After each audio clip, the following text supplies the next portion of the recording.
talvez hoje o Irão diga qualquer coisa, mas não há dúvida que nós estamos perante muitas incertezas e não percebemos ainda bem o que é que todos os peões e rainhas e torres neste tabuleiro estão exatamente a fazer e a pensar fazer. Ora bem, primeiro que tudo, estas últimas, digamos, modificações da estratégia dos Estados Unidos tiveram, é preciso reconhecer que tiveram efeito, não é? Primeiro que tudo, ao bloquearem os portos do Irão, colocaram uma pressão muitíssimo maior sobre o Irão, portanto, foi uma espécie de contra-bloqueio, eles bloqueiam Hormuz, nós bloqueamos tudo o resto. Portanto, isso teve consequências e pode ter consequências maiores se o tema não se desbloquear tão depressa. Só para teres uma ideia, aqui o que estamos a falar é que, apesar de tudo, o Irão estava a produzir petróleo e a deixar sair o seu petróleo pelo Estreito de Hormuz. A partir do momento que isso está bloqueado, o que acontece é que os depósitos começam a ficar cheios, os barcos também ficam cheios, e há uma altura em que não se pode deitar petróleo para o mar, para a terra, para a areia, para onde quiseres, e, portanto, é necessário deixar de produzir. E no momento em que isso acontece, sobretudo em alguns poços antigos, como é o caso dos muitos poços iranianos, a capacidade depois de fazê-los voltar à produção pode levar, no limite, anos. E, portanto, é uma espécie de espada de Damocles que pesa sobre a cabeça de um regime e de uma guarda revolucionária que tem boa parte dos seus rendimentos, e que no caso da guarda revolucionária e dos seus dirigentes é mesmo dinheiro no bolso, dependente das receitas desse petróleo que de repente pode deixar de fluir, mesmo depois da guerra acabar, mesmo depois da crise acabar. Portanto, há uma pressão sobre o regime iraniano para chegar a algum tipo de acordo. E isto independentemente de outra questão que já vamos falar, que é a pressão sobre a parte civilista, mais civil, do regime iraniano, que está também preocupada, naturalmente, com o que se passa com o povo, não é? Digamos assim, com as pessoas comuns, e não apenas com as suas ideologias, as suas agendas, as suas estratégias militares. Portanto, isso fez, de alguma forma, perceber-se que aquilo que era a arma nuclear, digamos, do Irão, já existente, que é o Estreito de Hormuz, tinha uma espécie de contra-arma, que tinha, enfim, em termos de economia mundial não resolve nada, em termos de economia do Irão é muito poderosa. A seguir, o segundo momento que criou e percebeu-se muito claramente, destabilizou a própria liderança iraniana, foi a intenção, que durou poucas horas, mas durou, de abrir um canal de navegação. É evidente que abrir o canal de navegação seria sempre quase impossível. É preciso dizer com toda a franqueza, uma coisa é limpar as minas de um canal mais junto a Oman e, portanto, mais longe do Irão. Nós estamos a falar de um estreito tão estreito que isso não permite que se fique completamente imune ao tipo de ataques com armas pequenas, digamos assim, até no limite com bazucas, ou pouco mais que isso, que não dificilmente se consegue totalmente evitar ataques, como de resto imediatamente o Irão fez.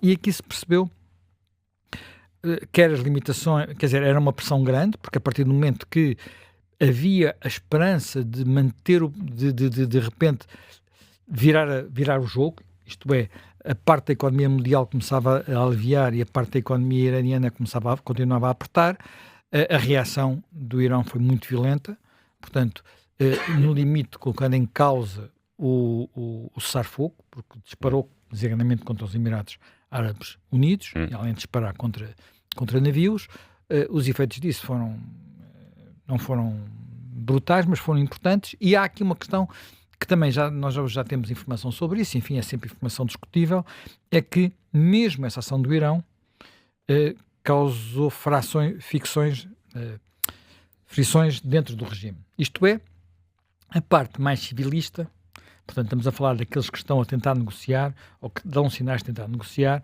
isto é, o Ministro dos Estrangeiros, o Presidente do Parlamento, o próprio Presidente da República, disseram, calma lá, não podemos estar a fazer isto, senão recomeça a guerra toda, portanto, corremos o risco de recomeçar tudo, e a parte mais militar, ligada à ordem revolucionária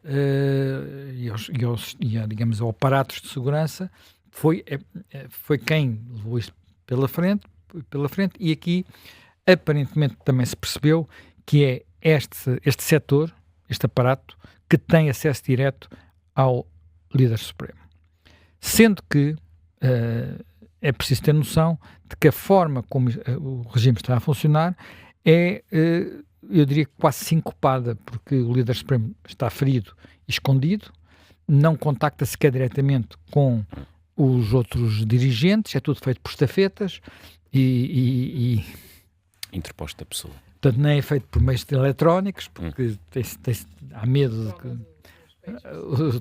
o trauma de tudo, não é? O trauma de tudo. Portanto, e por isso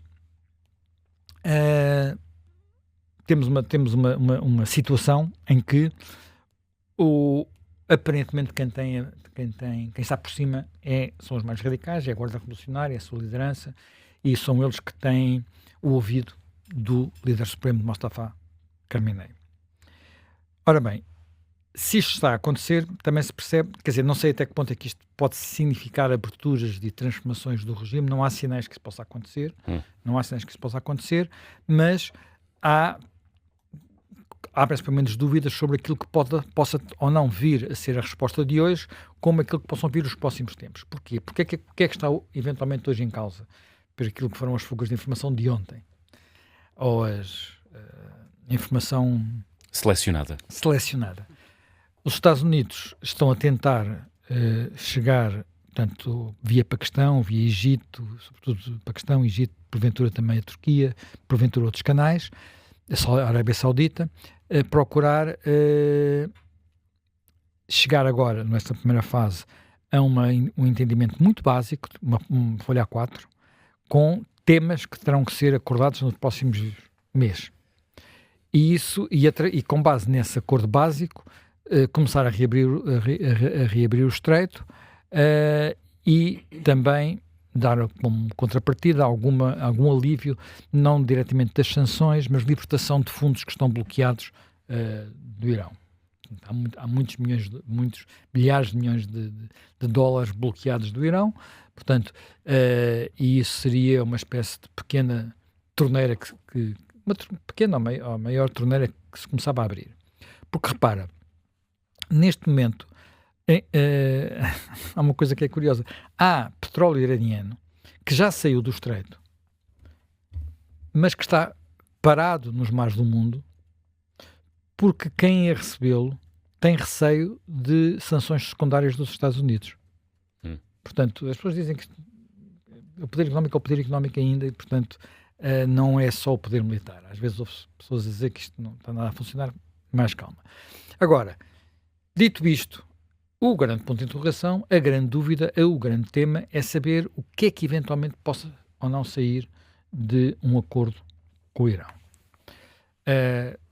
Já se percebeu de alguma forma que não haverá qualquer tipo de acordo com o Irão sem dar ao Irão qualquer coisa. E o qualquer coisa tem a ver sobretudo com o domínio das sanções. Agora, a questão é saber o que é que o Irão está ou não disposto a dar, já que aquilo que deu designadamente de um acordo dos tempos de Obama não se considera suficiente e não se demonstrou suficiente. E aqui temos... Estás a falar do acordo nuclear. Sim, do acordo de RG, como é que eles chamam aquilo? Tem um nome que eu estou sempre a ouvir em inglês, mas não sei...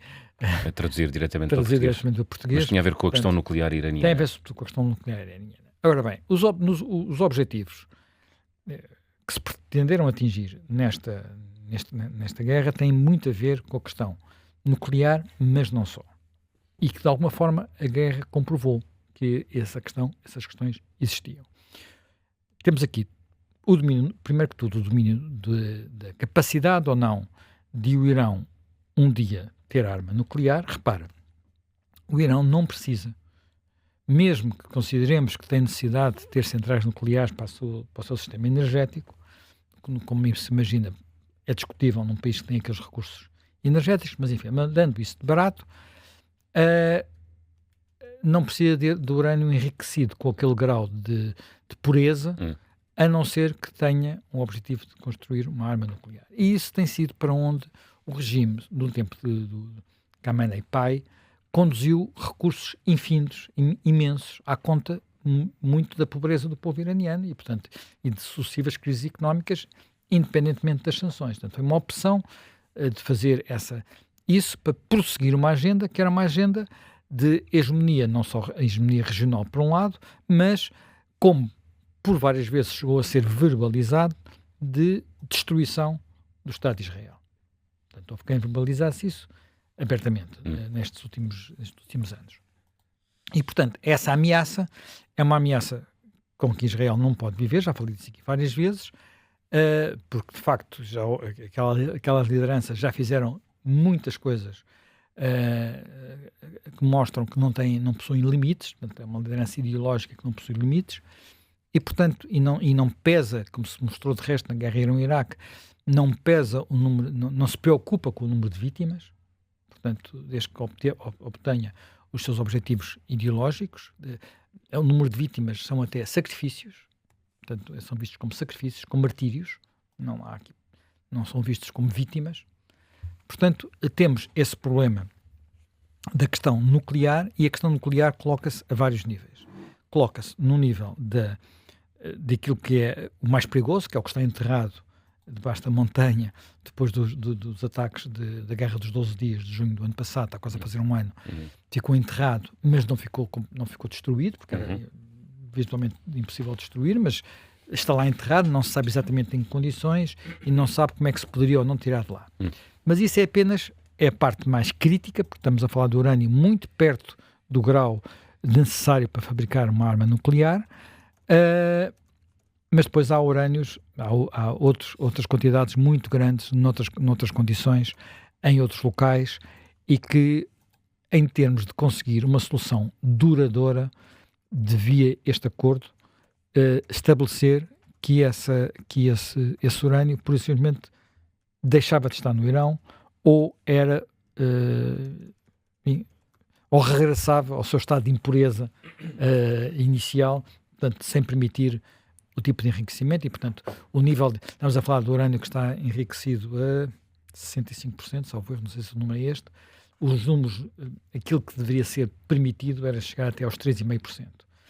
A partir de 3,5%, em vários graus, é possível com algum... muito rápido o processo. É muito rápido o processo. Não demora ao mesmo tempo daí para a frente. Não demora ao mesmo tempo. 3,5% é aquilo que pode ser necessário para a produção de energia nuclear, daí para cima é para fins militares. Então, essa é a primeira questão, e eu creio que os Estados Unidos não deviam satisfazer-se com uma moratória. Deviam ter mecanismos que garantissem que aquilo que lá está a sair de lá e que isso ficava assegurado. Porque, de facto, nós já vimos até com outras presidências americanas, e já houve muitas nestes 47 anos, que a capacidade de controlar no Irão é pequena. E os programas secretos podem continuar. Depois tem tudo a ver com tudo que tiver a ver com aquilo que é permitido que o Irão tenha, nomeadamente centrifugadoras, todos os sistemas, ter sistemas enterrados, todas as garantias nessa frente, e não apenas as garantias de que há fiscalização por parte da agência internacional, porque essa fiscalização internacional foi muitas vezes garantida, e depois descobria-se que ela estava a ser torneada e manipulada, e, portanto, não basta ficar com essa confiança, porque muitas vezes estas agências, eu diria que é quase humano, não estou a achar que há aqui teorias da conspiração, até para demonstrarem a sua existência, às vezes sabem que não conseguiram tudo, mas fingem que conseguiram. Portanto, os especialistas têm-se pronunciado. E aqui é dramático, porque, desculpe interromper, porque o seu presidente é candidato a secretário-geral das Nações Unidas. Ana Miguel dos Santos, bom dia. Desculpa. Bom dia. Bem, depois temos o tema portanto, aí está o tema nuclear, é o tema, porventura, mais crítico para os Estados Unidos e para Israel. Depois temos um outro tema que é mais crítico aqui para os países da região e para Israel, enquanto país da região, mas neste caso já não só para Israel, também para os países da região, que é tudo o que tem a ver com o programa de mísseis. Pronto. Esse programa de mísseis foi muito abalado destruição da infraestrutura de construção que foi feita durante esta guerra, mas é como tudo na vida, não é? Quem destrói, reconstrói, e, portanto, é possível reconstruí-lo com alguma ligeireza se não houver compromissos também nessa frente. E depois há aquilo que é um dos temas mais importantes, talvez o tema mais importante de todos, que esteja neste momento em cima da mesa, que é o problema da liberdade de circulação no Estreito de Hormuz.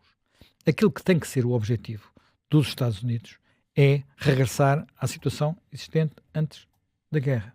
Isto é, liberdade de circulação. É o princípio universal, digamos, de que sempre, pelo qual sempre os Estados Unidos se bateu, pelo qual, enfim, antes dos Estados Unidos, o Reino Unido. Portanto, é um princípio de que deve haver liberdade de circulação nos mares, que ninguém pode fechar o Estreito de Gibraltar, ou fechar o Canal de Suez, ou fechar o Canal do Panamá, ou fechar os estreitos, porque depois do Estreito de Hormuz também há Malaca, também há outros estreitos importantes no mundo. E, portanto, isto tem que ser assegurado sem portagens, sem controle, sem ameaças. Repara, do ponto de vista militar, estritamente militar, é muito fácil fechar um estreito destes e muito difícil reabri-lo de mano militar. E não é preciso ser um país com a riqueza do Irão. Os Houthis fizeram o mesmo num outro estreito mais, até menos apertado, que é o Aden. Fizeram o mesmo e só deixaram de fazer porque os Houthis, apesar de também ser uma agenda religiosa, não são tão fanáticos, e quando os Estados Unidos e Israel começaram a matar alguns dos seus líderes, eles preferiram viver e não voltaram, deixaram outra vez, reabriram aquilo à circulação. Ou não fecharam, ou não ameaçaram a circulação. Portanto, vamos lá ver, isto não se resolve apenas, quer dizer, em qualquer momento, esta arma não desaparece. O Irão vai continuar sempre com ela, em qualquer momento pode fazê-la, mas é necessário que não fique não apenas com a arma, mas também com a portagem, não é? E com direito de tutela especial, porque ele não só existe não existia antes, como não existe nos outros estreitos, como coloca gravíssimos problemas aos outros países da região, que não são indiferentes a isso. Portanto, estamos a falar do Kuwait, do Bahrein, naturalmente da Arábia Saudita, se bem que a Arábia Saudita seja uma posição mais confortável, porque consegue tirar o seu petróleo pelo Mar Vermelho, e o Mar Vermelho depois tem acesso direto ao Canal de Suez. Os próprios Emirados têm um porto que já no mar Arábico, portanto, em direção, com vista para a Índia, digamos assim, para o Extremo Oriente, mas foi uma das pontes que foi agora precisamente atacado pelo Irão, porque está a perceber a ameaça que esse porto coloca, não é? Portanto, é uma saída alternativa dos produtos, mas o Qatar não tem, o Bahrein não tem, o Kuwait não tem. Portanto, o próprio Iraque tem, enfim, o Iraque, a produção de petróleo não é só no sul, também é na zona dos curdos, aí é diferente, é mais a norte, os canais de saída são outros. Portanto, mas isto é uma questão que não tem apenas, como já percebemos, não tem apenas a ver com a circulação de hidrocarbonetos, portanto, gás e petróleo, tem também a ver com muitas outras produções, o alumínio, fertilizantes, que correspondem a transformações económicas e industriais daqueles países que não querem ficar só dependentes do petróleo e, portanto, têm investido noutro tipo de produção local. Portanto, já não exportam-se tudo em brutos, exportam produtos refinados, já não utilizam a matéria-prima barata para produzir um produto energético intensivo como é o alumínio e coisas desse género. Portanto, trata-se do futuro daqueles países todos. Isso não lhes é indiferente e há aqui laços que o Irão quebrou, ou que o tal regime iraniano quebrou para muito tempo, não é? Possíveis aliados, inclusive com o próprio Qatar, que era o principal aliado na região, que é um país também xiita. Aliás, o Bahrein também. Portanto, temos aqui uma situação que é, porventura, o ponto onde o Irão quer menos abrir mão, porque é aparentemente menos militar, mas onde é mais importante que os Estados Unidos, nesta negociação, não abram mão. E, finalmente, temos a questão que não creio que seja resolvida desta vez e que não sabemos como é que está, que é o problema da mudança de regime. que verdadeiramente era aquilo que poderia dar um bocadinho mais de tranquilidade ao mundo, mas que não vai acontecer seguramente nesta altura, e se acontecer é difícil de prever como é que possa acontecer, porque internamente, apesar da guerra, o regime tem não só acentuado a repressão, o regime continua a executar pessoas, executar muitas pessoas neste período. Neste momento, a Nobel da Paz está presa e em risco de vida porque está doente. Portanto, e eles continuam a prender mais gente e a matar mais gente que acusam de estar envolvido enfim... A acusação é sempre a mesma, é que colaboram com Israel. Portanto... Colaboram com isto, não é sempre a mesma, é também tentaram derrubar o regime, atacaram um guarda revolucionário durante aqueles confrontos. Já tem a minuta, não é? Sim, parece que já há uma minuta feita. Os últimos 3 desta semana eram manifestantes e estavam a colaborar com Israel, com os Estados Unidos e a tentar derrubar o regime. Portanto, é sempre a mesma coisa, às vezes são muito novos. São miúdos, literalmente. Faz imensa confusão. Mas continuem a fazer os enforcamentos públicos. E ontem, mesmo, nós às vezes falamos deste setor mais conversável, digamos assim, do regime, mas ainda ontem, o Presidente do o Presidente do Parlamento enviou uma mensagem a dizer que a população deve toda colaborar com a milícia, que não é a milícia que foi a grande protagonista da repressão, não é? E que essa milícia vai ter um papel hoje e no futuro fundamental. Portanto, isto foi feito por alguém que nós aqui que às vezes se apresenta como o lado civilizado e moderado, portanto, o Presidente do Parlamento, alguém que estaria interessado nas negociações. Portanto, nós temos uma situação em que... e ainda falta aqui outra questão importante, que é os tempos. Porque há, na sequência de acontecimentos nos Estados Unidos, algumas datas que, porventura, também condicionam a forma como Trump está a fazer a gestão desta crise, em muitos aspectos, pelo menos à primeira vista, não sei que a gente pode ser que um dia descubra, digamos, o racional final, parece errática, parece que às vezes até apanha de surpresa membros da sua própria equipa, como o Rubio, que dá uma conversa de imprensa, eu já perco nos dias ontem, salvo erro, na Casa Branca, longuíssima, de mais de 1 hora, mas que foi complicada, digamos assim. Ele agora está em Itália, ou está a caminho de Itália. Portanto, parece apanhar essa surpresa, mas há aqui 2 fatores de calendário que são relevantes. O primeiro fator de calendário é que Trump não quer que este tema vá ao Congresso, porque sente que não tem o apoio suficiente no Congresso e porque os republicanos não querem ir discutir para o Congresso um tema que sabem que é impopular junto à opinião pública. Para evitar que vá ao Congresso, tem que pelo menos fingir que a guerra acabou. Porque aquilo que há uma lei do tempo da guerra de 73, do tempo da guerra do Vietnã, que diz que qualquer ação deste género o Presidente tem autonomia no máximo durante 60 dias. Depois tem que ir ao Congresso. Isto tem a ver com coisas que se passaram na guerra do Vietnã, mas até primeiro com Johnson, depois com o Nixon. E ele está a dizer a guerra já acabou, até já deu nomes diferentes a estas operações. O Epic Fury já não há, agora chama-se Liberty, ou chama-se isto, aquilo, aquilo outro, deu-lhe outros nomes diferentes, e pode ter a ver com isso, mas também pode ter a ver com outra coisa, que também é algo que aqui é relevante, que é a China. Portanto, o Bush era para já ter ido à China no mês passado, não foi, por causa adiou essa visita, mas a visita está agendada para a semana que vem, encontro com Xi Jinping. E o papel de Trump, enfim, peço desculpa. Às vezes os ex-presidentes também fazem diplomacia, mas não é o caso. Não é o caso. Seguramente não trabalhará, no caso americano, não trabalhará em tandem com Trump. O Bush não trabalhará em tandem com Trump de maneira nenhuma. Bem, estava a dizer, ele prepara-se para ir na semana que vem, 2 a 8 dias estará na China, com Xi Jinping.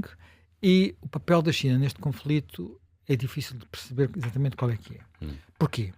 Porque, por um lado, houve indicações de que estaria a apoiar os iranianos, mas, por outro lado, também houve indicações que estaria a dizer, calma lá, isto do Estreito de Hormuz já começa a pesar muito, porque isto do Estreito de Hormuz pesa sobretudo na Ásia. Quer dizer, hoje em dia já pesa em todo lado, mas já discutimos isso aqui várias vezes, a dependência dos produtos de petrolíferos e de gás saídos do Golfo é sobretudo da Índia e da China e do Japão e da Coreia do Norte, portanto pesa sobretudo daquele lado. E está a ter um efeito perverso que é empurrar os países do Sudeste Asiático para a Rússia, não é? Não é muito. Li hoje que havia países já a procurar abastecer-se de crudo na Rússia. Sim, neste momento quem está... Toda a gente procura abastecer-se de sítios alternativos, como é óbvio, mas não é só isso, é aquilo que tem a ver também com tudo o resto, porque uma crise económica afeta também as exportações chinesas, o motor da China, portanto a China uma coisa é uma crise curta, outra coisa é uma crise que se prolonga durante muito tempo, um bloqueio que dure, por exemplo, até ao fim do ano. Como, por exemplo, e eu digo isto porque em Israel é o que se gostava que acontecesse. É que o bloqueio... Porque Israel funciona aqui como uma espécie de joker, aquelas cartas que ficam sempre um bocadinho fora do baralho, não é? Porque, por um lado, tem a sua agenda própria, e que neste caso é muito evidente no Líbano, porque o Líbano é onde está o Hezbollah, e o Hezbollah continua, apesar de todas as operações e de tudo aquilo que foi a sua dilapidação de recursos nos últimos 2 anos, o Hezbollah está tão infiltrado e domina tanto o Líbano que é muito difícil de eliminar por completo. Ainda esta noite, ontem, voltou a haver ataque ao comandante de uma das milícias do Hezbollah mais perigosas. Portanto, e há combates no Líbano, continua a haver, apesar dos cessar-fogos, essas coisas todas. E além da agenda do Líbano, há outra coisa que é muito importante, é que Israel tem uma capacidade de encaixar o sofrimento que não é idêntica à opinião pública dos Estados Unidos ou europeia, ou o que quisermos, não é? Eles estão habituados, eles estão preparados, eles sabem que... E é a diferença entre estar longe ou estar perto e quer dizer, não é só estar longe ou estar perto, é entre viver e morrer, é sobretudo entre viver e morrer. É? Estar longe ou estar perto podia ser como o outro, não é? Mas aqui não, aqui a questão é se eles sabem que têm que sacrificar ou que aguentar coisas e depois encaram isso de uma forma completamente diferente. Quer dizer, nós se formos hoje até lá Aviv, ou enfim, aquilo parece que não está a acontecer nada. Pois. Andam a fazer voleibol na praia, correm, os bares estão cheios à noite, os cafés estão cheios à noite, as esplanadas, aquilo, há bom clima, tudo aquilo é agradável. Portanto, parece que eles estão habituados. Ora, o nível de resiliência é diferente. O nível de resiliência muda completamente. Muda completamente. E, portanto, a aceitação, a fadiga, a tolerância. Tudo. Experiência, não é? Tudo. A tolerância. Não quer dizer, não é preciso a tolerância aos fenómenos. E não ter outra hipótese, quer dizer, as pessoas, quer dizer, quando não têm outra hipótese, adaptam-se, não é? Portanto, eles não têm, de facto, outra possibilidade. Por isso eles não gostariam, não se importariam que isto durasse mais tempo, porque queriam, não querem, sobretudo, ficar a meio, não é? Que é um dos grandes pânicos de Israel. Enfim, ontem houve uma reunião do governo em Israel e Netanyahu disse que ia falar com Trump, porque estava preocupado com o que é que Trump ia acordar ou não acordar nestas negociações. Portanto, há aqui como eu disse, muitas peças nestes tabuleiros que nós, ao contrário dos jogos de xadrez, sabemos bem o que é que se lá está a passar. Aqui não conseguimos ainda perceber bem o que é que lá está a passar, e há muita gente a fazer aquelas jogadas que às vezes os grandes mestres fazem e que a gente não sabe se é porque se enganaram ou porque estão a ver alguma coisa que nós não estamos a ver, não é?